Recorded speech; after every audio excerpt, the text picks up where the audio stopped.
4, go. Welcome to the Fab Four podcast. I'm Ben Bertram. I'm joined by Scott Franklin, Todd Polston, and Alic Williams.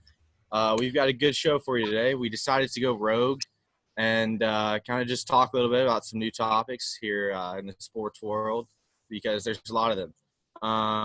You can keep up with all of us on our social media, Facebook, Twitter, and all the platforms we post the podcast to. And there's a lot happening right now, so we thought we'd give some input on it. Thanks for tuning in because we've got a good one for you. Yep. How's it going, guys? Pretty good. Pretty good, Alex. Todd, are you still asleep? No, listen, my favorite part of this whole show is when we do the introductions and Frankie says, "Doing good, Alex." My favorite part. Love it. Love that part. All right. Let's do first topic of the day is we're finally starting to get a little sports back, and the first major sport that's back is the PGA Tour came back last week in Fort Worth, Texas, of course with no fans. But our first guest on the show, Aaron Fleener, who's the caddy for JT Poston, they actually finished 11 under and tied for 10th this past weekend. And right now I think they're tied for 22nd, 4 under after day one. So pretty good start for JT and Aaron. Guys, what's y'all's thoughts on the PGA starting back? Don't everybody talk at once. I was going to let Todd go. He knows more about golf than I do. So, Yeah. I just felt bad about jumping in because I'm the golf guy, but I'll go ahead and do it. No, of course, I mean, I'm happy as can be about it. I'm glad Daniel Berger won last weekend, but he was one of those guys that kind of, as I would say, kind of backdoored that tournament. I think it kind of brought down maybe a little bit of the excitement at the end there. You know, some people enjoy the misses and stuff, but it was such a good leaderboard for about 14, 15 holes. Rory kind of faded on the last day there, but, overall I thought it was a great tournament.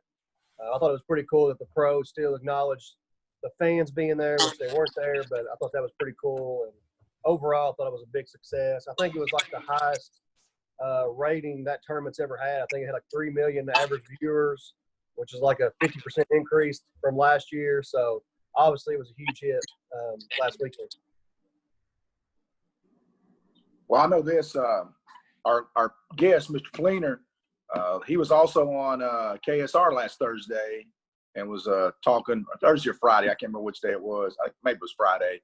And he was talking about their showing there and how they did such a big deal for everybody to be there, and they were looking forward to this week. And hopefully they were hoping Tiger Woods was going to play this week, but I don't guess that happened, did it, Todd? He did not. Yeah, but that's what they were talking about. I figured we gave him a good start to be on KSR since he came on our podcast first. But, but he spoke very well and was very excited to be in that tournament and get things back in order. And obviously they had a great showing. Oh, yeah. Yeah, I was glad to see a sport back. Was this this was the second tournament they played, right? This week is. Last week was the first one. Okay. Yeah, I mean, it makes sense for golf because throughout this whole quarantine, I've been at the golf course every other day. I know Toddy's been out there too. Alic, you've picked it up a little bit recently. I think you're on like a 5-day streak after the show today. But not quite. Close. Well, it makes sense for golf because, we've all been doing it. I'm glad to see that the professionals realize that it can be done while socially distanced and following all the guidelines that have been put out. In the grand scheme of things, I think it's a stepping stone.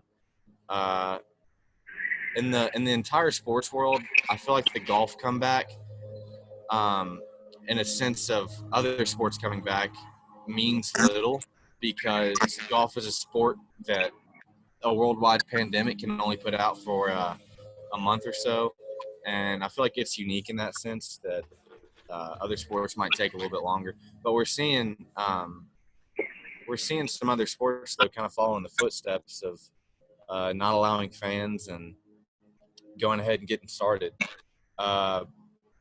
Golf, I believe, was the last to cancel their events. And now it's the first to return. So we're happy to see that. I saw Rory McIlroy called out some of the international golfers for not coming back. He I think this is a quote. He said, "I honestly don't understand guys complaining," which is a pretty harsh comment. But I kind of respect Rory calling out the golfers who didn't play golf. But at the same time, we never know the situations for the international guys, and every case and every golfer is unique in that way. But I thought that was interesting for Rory to call out all the other golfers like that. Hey, I want to touch on something Ben said too, because I think it's a great point. I think golf coming back is actually the most meaningless thing for all sports. I agree with that. I think it's the easiest sport to regulate. Obviously, I don't think it's gonna have any. I guess it has a little bit of a bearing on other sports just because we have a professional sport back. But I think golf's gonna be the one that's not gonna be touched now as much as a tenth of what another sport is or whatever. So I think that was a great point, by the way. Yeah, I was glad it was back. It was finally something on TV besides video games or cornhole or whatever it is on ESPN and all those different stations. Glad for JT and Aaron. They had a good week too. Hope they can do good again this weekend.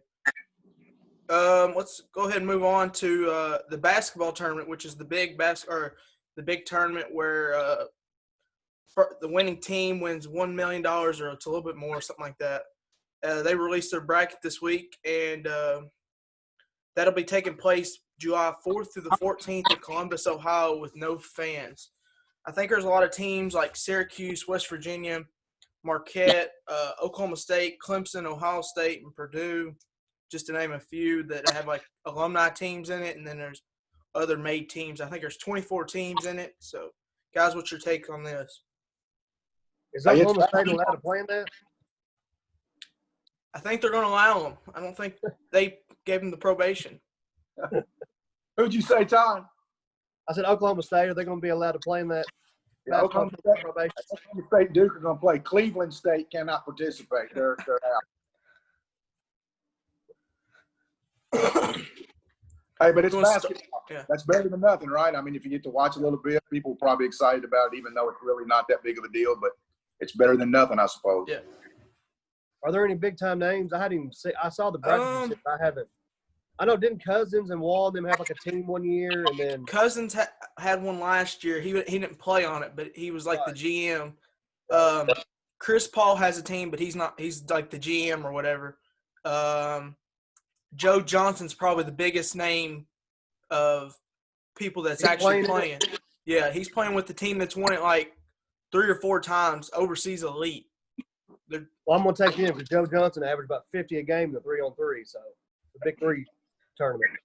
Yeah, I think some local names that are guys that probably people would know is A.J. Slaughter that played at Western, Ryan McMahon that played at U of L, and J.P. Makura from Xavier. Those are some of the local names that people might know. This year with all the Corona stuff, I think it's the amount of stars that are in it's kind of went down because they're all having to stay in Columbus for 10 days or whatever. And if you get positive for a test, your whole team gets eliminated from the tournament and you get sent home. It's a big deal. Yeah, to be honest, I didn't I didn't know that much about it whenever it was brought up, but I did some looking, and I didn't realize this was kind of such a high profile event. But it's good to see. Like, I kind of like this style because it makes things exciting. You know, tournament style is like what all the seasons lead to at the end of the season. So I think it's cool that they're doing it's basically one of those like ideas you have when you're 15 years old to get a bunch of kids up and like play a basketball tournament, except this is like future NBA players or past NBA players that are playing for a huge prize. So I think it's a cool idea. I hope it grows. I thought it was fun last year to watch. It was on ESPN a lot, wasn't it? I went to the regional in Lexington last year. That's when UK had a team. Of course, DeMarcus Cousins had a team. The KBC up there had a team. There was like 8 teams in it. It was a good day, basketball. There's a lot more stars.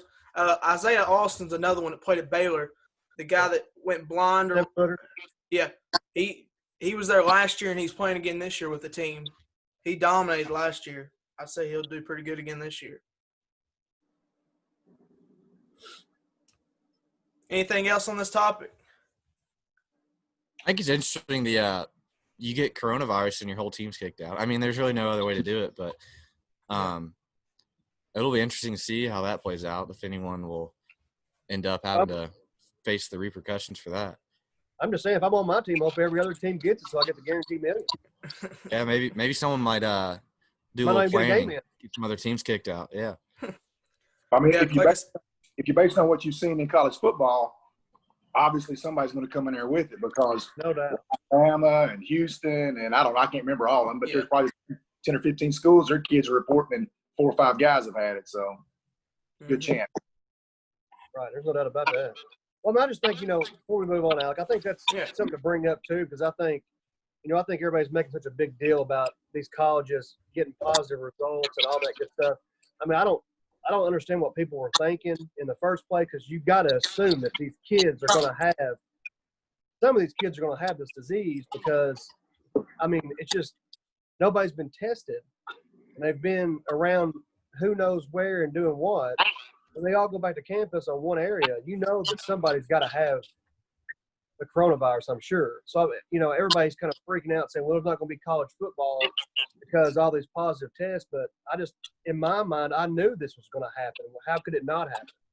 So I don't understand why that's such a big overblown ordeal now because, some kids have it at certain colleges. I mean, I just feel like there had to be some type of protocol set up at every school. And for the NCAA to know that these colleges are going to have kids that have the coronavirus when they come back to campus. There's no way they didn't think that it automatically just vanished because they were letting college football players come back. I mean, yeah, I think that's a good point, and I don't know if you guys saw, but recently, like SEC and like NCAA has made their statements on their plans, but Bashir actually just came out with a statement saying that plans are in place for college football to happen, which I thought was great news and pretty exciting for the administrative or governmental side of things to say something, chip in about college football. I guess my question about all that is that if we're going to send students to campuses, which is fine by me, like Todd said, it's not going away. I mean, I don't think we have to stop everything, but I understand the threats and so forth that go along with going out and doing normal things sometimes with this. But if you send college students to dorm rooms and all that stuff, and they're in closed quarters, I know they're not going to be in their dorm all the time, but they're still going to be in a dorm, which is a building. It's enclosed. They're around each other. Some of them have still old school community bathrooms and whatnot. I know all of them don't have that, but some still do. But we're not going to allow fans to sit outside in the open air and close to each other, but we're going to let kids go. I don't know. I don't know what's right. There's been a lot of experts. If you get on Twitter, everybody's an expert on everything. So I don't know what the right thing is to do, but I can tell you this. Well, my wife and I went down to Tennessee a couple weekends ago to Gatlinburg, and it was as though I was in another country compared to what it's like in Kentucky. Because in Gatlinburg, I saw virtually nobody wearing a mask. There were a few people. The restaurants did do the social distancing and limited seating and so forth, which was great. But I also went to a couple places where they were doing karaoke, and I'm telling you, there was people crammed in there. We kind of stayed out to the side a little bit, and they were taking the microphone and singing and had the next person singing. So, I mean, it was totally different than here. Went to Lexington yesterday shopping. 90%, 95% of everybody we saw, in all the typical stores that you go to, Old Navy, Kohl's and all that stuff, 95% had a mask on in Lexington. So just crazy the way it is, and everything's so different depending on what part of the country you're in right now. Well, I mean, I just saw where California yesterday, they're going mandatory masks all the time. So, I mean, I just think that was, I told Brooke yesterday, I think that's kind of the domino effect. I think that's going to pass on. If California's going to do that, I think a lot more states are going to do that. And I think they just put that chart out of Japan or somewhere where they started wearing masks all the time. I mean, they have like 1/100th of the cases they were having, for a 2-month stretch there. So, I mean, there's got to be some point to wearing a mask, obviously scientific help. So, I mean, I hope people still abide by the rules somewhat because I think it does obviously help you know, in the long run for sports and the health of everybody. Frank, did you find anything at Old Navy you liked?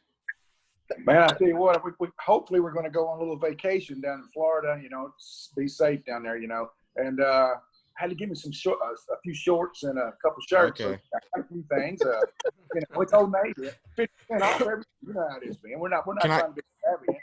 Can I give you a tip? Get below the knee cargo shorts. That's the new thing that everyone's wearing in Florida on the beaches and everything. Can't do that. My daughter says that nothing cargo. I can't do that. It's out. No pockets, none of that stuff. Yep. She won't go on the beach with me or walk around with me if I have that. So can't do it. She's just scared. Well, All right, Alex. let's move All on. right, we'll move on. Yeah. This one will really – I think Ben's going to have a strong opinion on this. Will the MLB play in 2020? Well, this is something I've kept up with quite a bit during the whole process. And I took notes on this because it's so all over the place, and it's such a unique interaction between the union and the league. And I didn't really understand the whole dynamics in sports between like Players Association and the leagues, like what kind of relationship they had. But I think this kind of puts into light that relationship. So Rob Manfred, the commissioner of the MLB, has been, you know, the whole thing about sign stealing last season. Of course, the Astros were under fire, among other teams, actually. And it's come out like, you know, the Red Sox, the Yankees. And you hear those names, Astros, Red Sox, Yankees. Those are some of the biggest teams in baseball. And they got caught. Manfred was very light on the punishments. And that is the first thing that he did to anger the fans and players. Now, with coronavirus, he's been unwilling, I would say, to negotiate with the union. And that, I mean, you can have your opinions on how he's negotiated, but to me, it just seems sketchy. So let me give a brief overview of the interactions for those listening. So in March, of course, the MLB had to stop. They canceled. They did a 2-week thing, and then, of course, it came out where they were going to have to stop indefinitely. So in March, the MLB and the Players Association agreed that Manfred would have the ability to unilaterally schedule a season of any length as long as the players receive full prorated salary. And then in the past few weeks, because it's, of course, become possible to start earlier if you do it right, on May 26th, the league proposed 82 games with sliding salary, so 33% of the full season salary. June 8th, they proposed 76 games at 75% prorated pay, so 35% of full season salary. June 12th, they proposed 72 games at 80% pay, so 36% of full season salary. So all these deals, they sound kind of complicated, me just saying them, but it's basically all the same deal. And the league or the association believes that Manfred is stalling for that for that deadline to make his own unilateral decision. But what makes this interesting is that a month ago, the Players Association requested MLB's financial papers because MLB was claiming that the reason they had to make more salary cuts is because of their financial situation. The MLB never released this information and continues to propose more pay cuts. Also, what makes that interesting is MLB just signed a $1 billion TV deal with Turner Sports as opposed to the previous $350 million.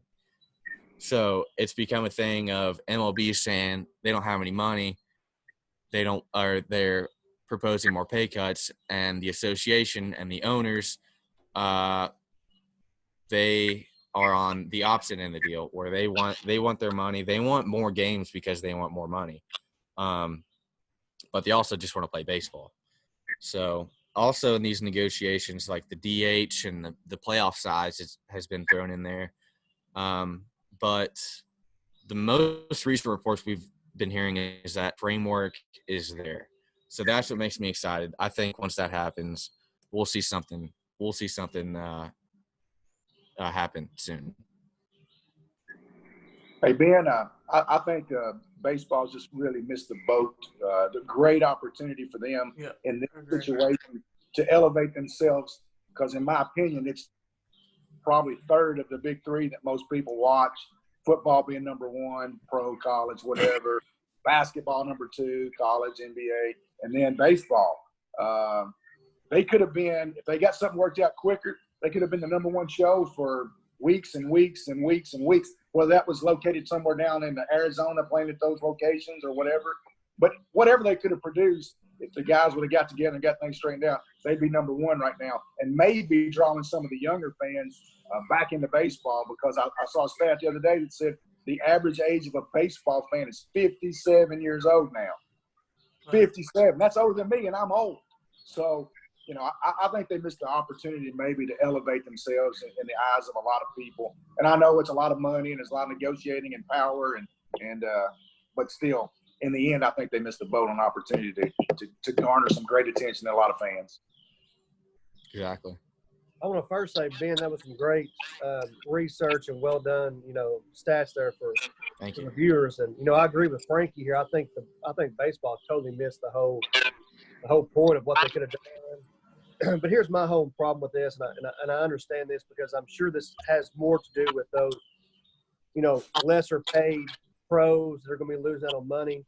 And what gets me is you have all these pro players that come out and they want to voice their opinion on every single thing that's going on in the world, you know, if they're entitled, if they're not, or whatever. But this just proves to me that, or what I feel like, if they really love what they do so much, they would go out and play the game for 33% of their salary. That's just how I view that. They want to talk about everything else, but you got all these hospital workers going out here working, doing all this stuff, and all we're asking them to do is go out and play 72 games and make $12 million instead of $40 million. So I just kind of feel like you can say all you want about the MLB stalling or whatever, but to me, it's just as much the players. Yep. Because if everybody wants to play, they'll go play. That's just how I view that. I think that's how it should. I think that's how it's always been. Yeah. Just like Kyrie coming out in the NBA saying all whatever he says, you know, he's a freaking idiot. I'm sorry, he is. But I'm just like, how can playing basketball hurt what's going on in America? Like I don't understand that. I don't get that. I'm sorry, I just don't understand that. I think the best thing in the world right now is having something for people to watch and enjoy. Live sports is, I mean, look at the PGA Tour. You had 3 million people on average watching golf. No. Nobody watches golf unless Tiger Woods plays. And then you had 3.5 million people watching that. You had 6 million watching a freaking exhibition 2-on-2 match. People want to see live sports. So that's my point. Just go play. That'll change the culture of the world if you are playing live sports. That's just how I view that. That's my opinion. No, I agree, Todd. I think they're just money hungry. Those players are. They're not in it for the game. They're just wanting to get their check. And I think another thing that's going to hurt with the MLB not playing right now is their farm systems. I know there's a team in Louisville, Lexington, Bowling Green, just around in Kentucky. There might be another one or two. But I don't see them having that many or minor league teams anymore. It's going to be like a G League almost. There might be like one team. They just can't make it, especially if they don't play at all this year, and they're probably not going to play. The way the MLB farm system works is actually it's super complex, and I know in the past year or so there's been legislative proposal to cut down farm system teams. And that's brought to light these guys are playing baseball full time, and their minor league guys don't make $40,000 or $50,000 a year. I mean, they have to sometimes have other jobs. Yeah. But you know, you've got your AAA, you've got your AA, you've got Class A Advanced, you've got Class A, you've got Class A Short Season, you've got rookie leagues, and you can have as many rookie league teams as you want. So they did away completely with minor league, I think, for this season, just because they don't have the means to pay for that. But what you guys were talking about earlier about the league not taking advantage of the financials was, I think that's surprising to me, because look at the sports with the highest revenues. It's NFL, and right below that is MLB. So the money's there.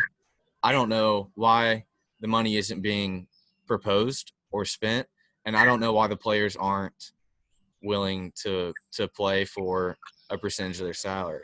I get it that they're trying, like, these guys are most talented baseball players in the world. They have the right to dispute for their money, but at a point, it comes to a point where you state your case, the opponent states their case, and you guys come together and just think of something. Yeah. It's gone on for way too long, I think. Agreed. All right, anything else on this topic or any of the other topics we've talked about today? Well, I'm ready for this segment. I'm ready. Today's edition of the Sweet 16 is Best Country Music Artist of All Time. So, of course, like normal, we only have 4 today. So, first 1 to 3 wins. If we have a tie, we're going to have to call somebody. I don't know who we're going to call. Maybe Ghostbusters. I'll make the final decision. I don't know. We'll see. We'll cross that bridge when we get there. Hold on. I haven't looked at the list yet. Is Luke Combs on this list? He is not. I don't think he has enough years experience in yet. Todd, I've looked at the list, and I'm already boycotting this list that Alic keeps getting from Tom Jurek or somebody at Louisville. I don't know where he gets his stuff at. But you'll see when I say the name Dixie Chicks is on the list. First of all, who made the list? Earl had to die. And then see how high they are compared to, I don't know, Brooks and Dunn maybe, or somebody like that. There's like 5 people. Johnny Cash? What you see where they got the Man in Black rated? What in the world? Let's go, Alic.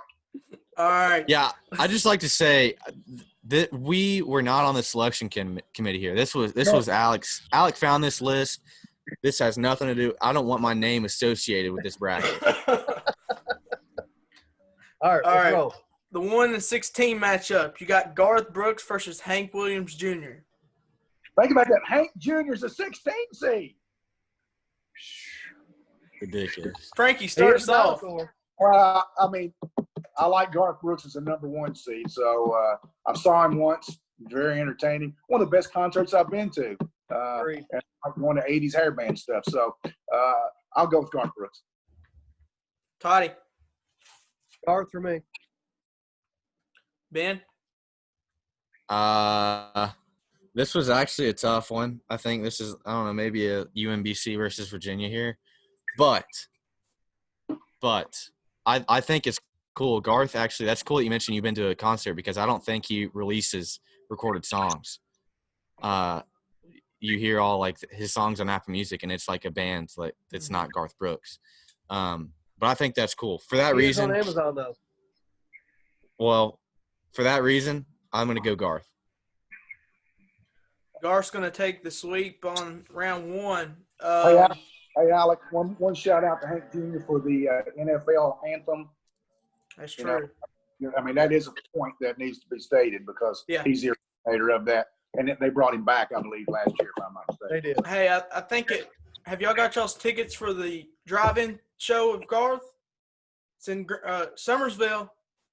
We're out. He's not there, so it's not quite worth it. It's $100 to go watch him on TV. I can do that at home. People will buy them. I guarantee it. You will. I won't. All right. The 8-9 matchup. Willie Nelson versus the Dixie Chicks.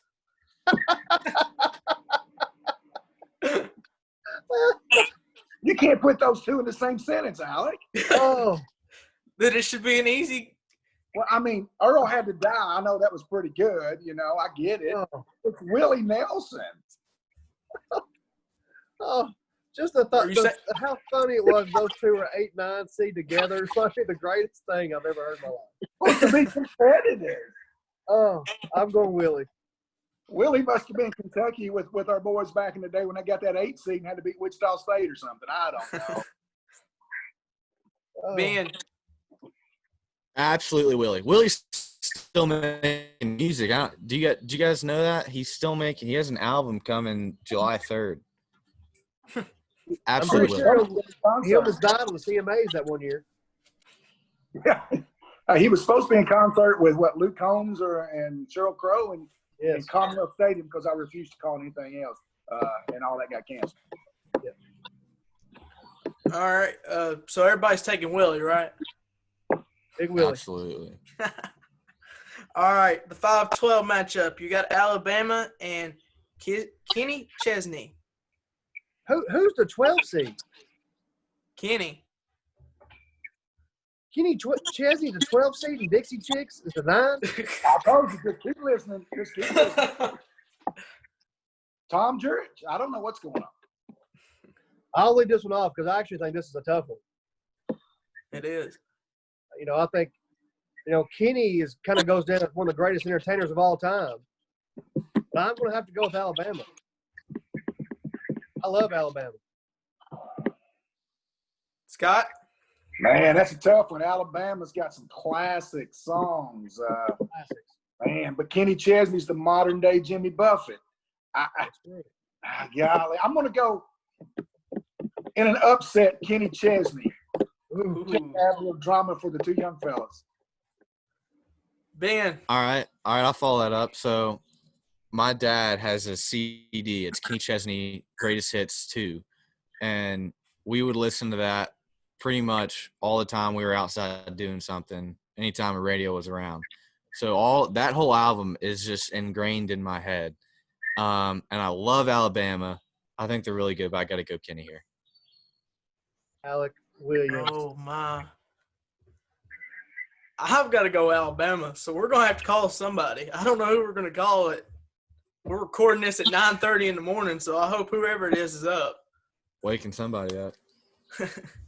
So let's figure out who we're going to call. Act like I got some sense again. All right. So we contacted Todd's wife, Brooke. So she's going to make the call here. We did not get her on the phone, but she did send by text Kenny Chesney with the upset. Wow. Yes. I knew she would, though. Her dad loves Kenny Chesney. There we go. And they look alike.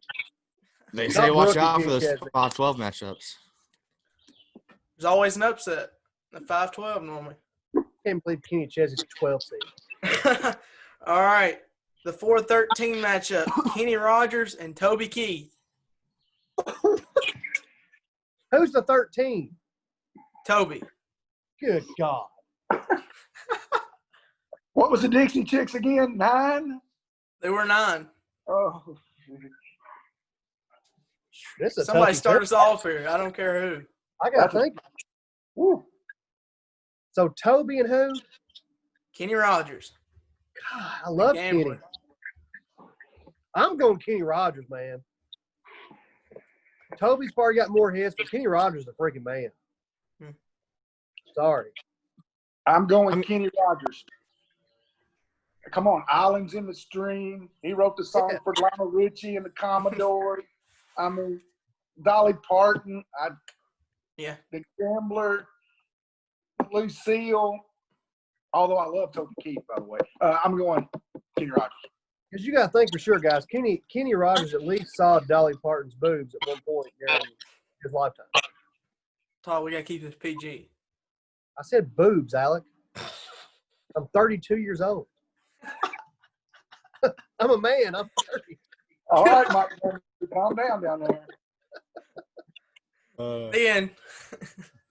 All right, despite seeing Dolly Parton's boobs, I'm going to have to go Toby Keith. Oh. Only because Courtesy of the Red, White, and Blue is probably the most played song on my phone. Great song. It is a great song, but Kenny Rogers is a lot better. Bought you a rose on the way home from work. All right, the 6-11 matchup, and this is – I don't know who made this one. Alan Jackson and Taylor Swift. Wait. Who's the 6? Alan Jackson. Oh, at least they got the seating right. Alan Jackson has 40 number one hits, and he's a 16. Alec, I'm going way down yonder on the Chattahoochee, Alan Jackson. Todd, I'm 100% taking the Chattahoochee Hoochie, and I'm going with Alan Jackson. Ben. Alan, I think I'm going to go with Alic. I think you got that wrong. Well played. Yeah. Alan Jackson with the sweep. This one, I don't know what's going on here. The 3 seed Shania Twain against the 14 seed Vince Gill.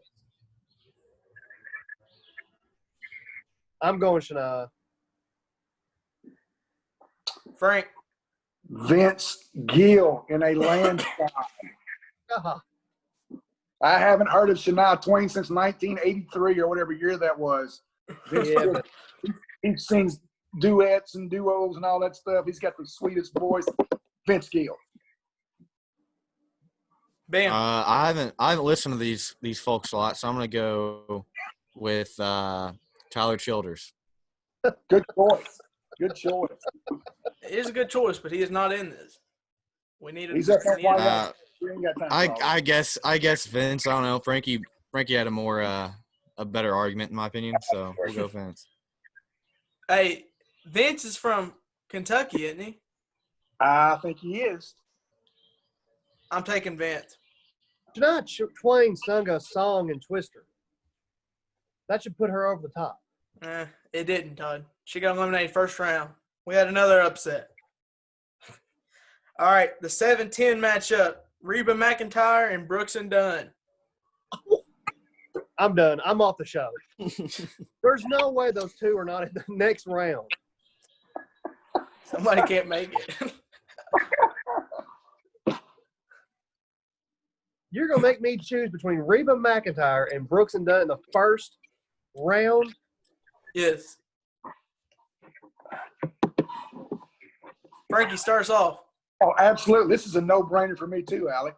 The one country star that I'm not fond of is Reba McEntire. Even though I love Fancy, that's a great song.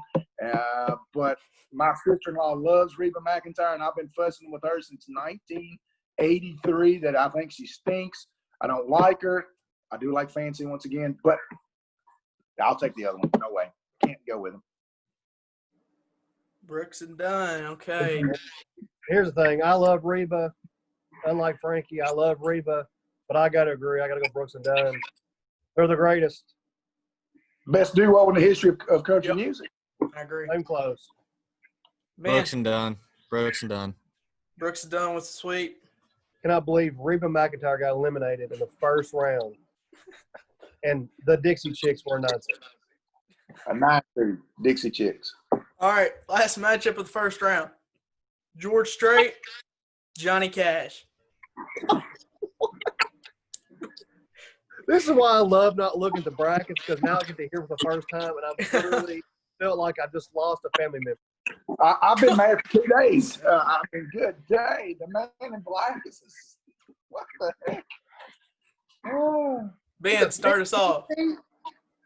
2:15. It's still a no-brainer. Don't mess this up, guys. It's a no-brainer still. I mean, George Strait. He's considered king of country music, isn't he? Yes. I mean, I can't dispute someone with the title of king of country music in a bracket about best country music artists. So we'll go George Strait. Todd.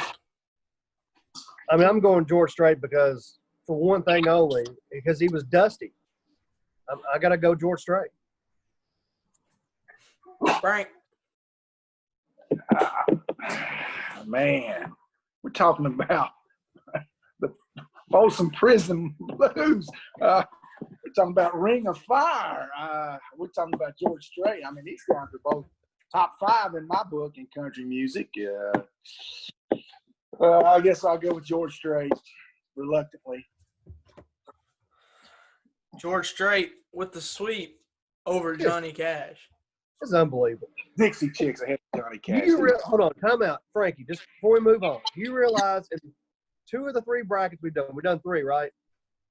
The 15 seeds were John Calipari and Johnny Cash. This is the most Louisville-biased brackets. I agree. But we love you, Alec. Keep going. I'm ready. Hey, don't forget White Castle was the 15 in the food bracket last week or last show. Exactly. Those 15s are tough. All right, the Elite Eight: Garth Brooks, Willie Nelson.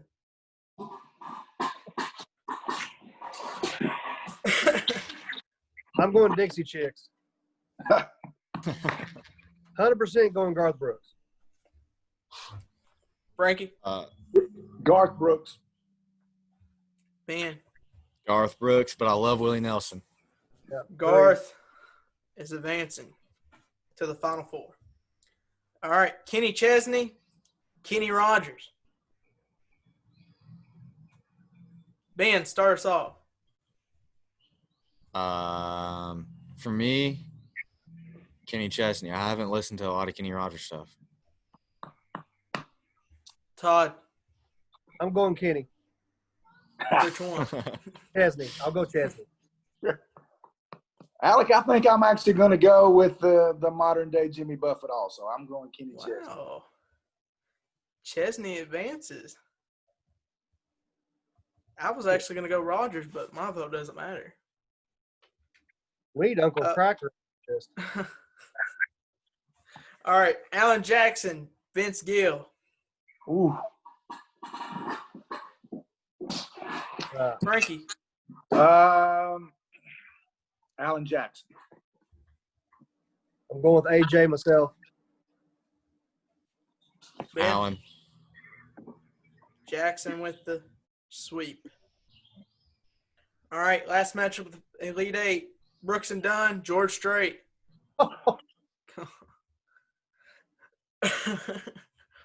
Ben, start us off.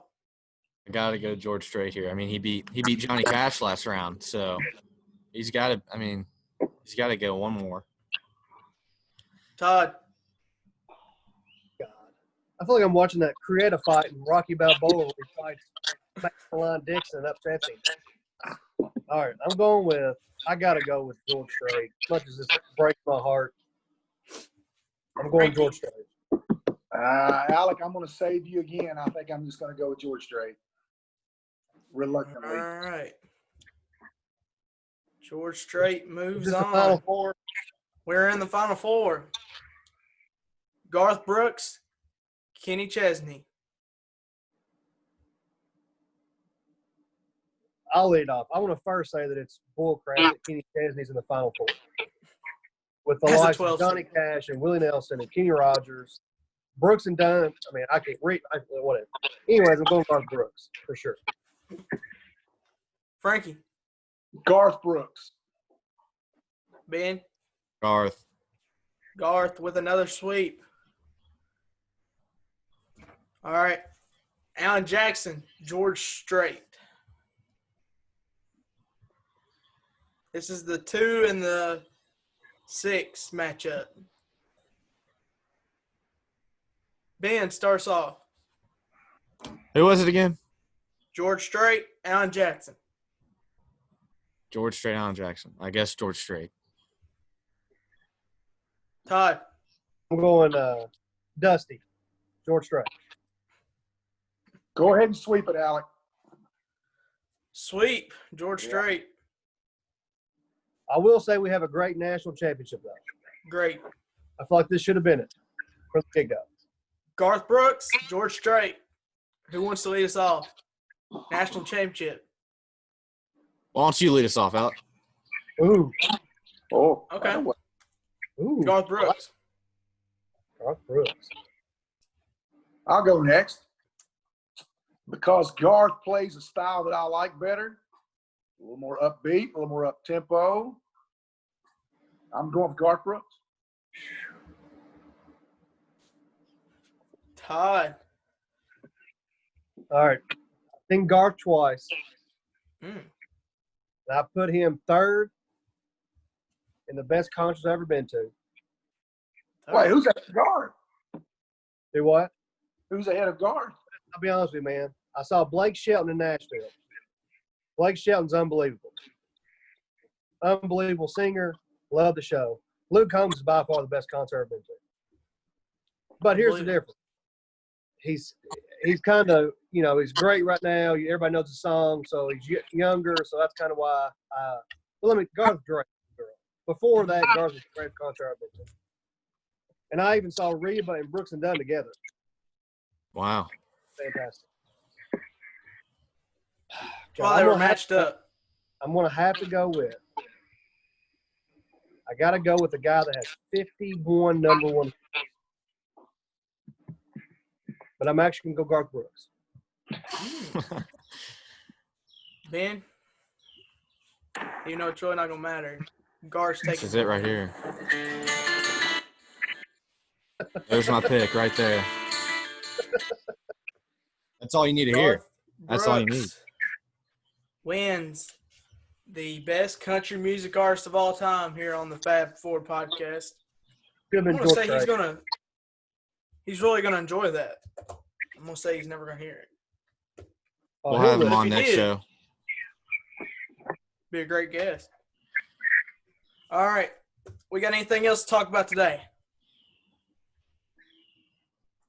No, great show. All right. Ben, you going to send us out, or you want me to?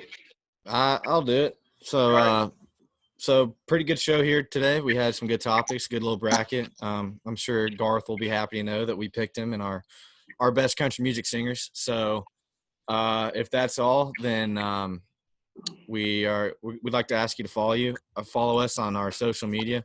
I don't know. We may follow you. I don't know.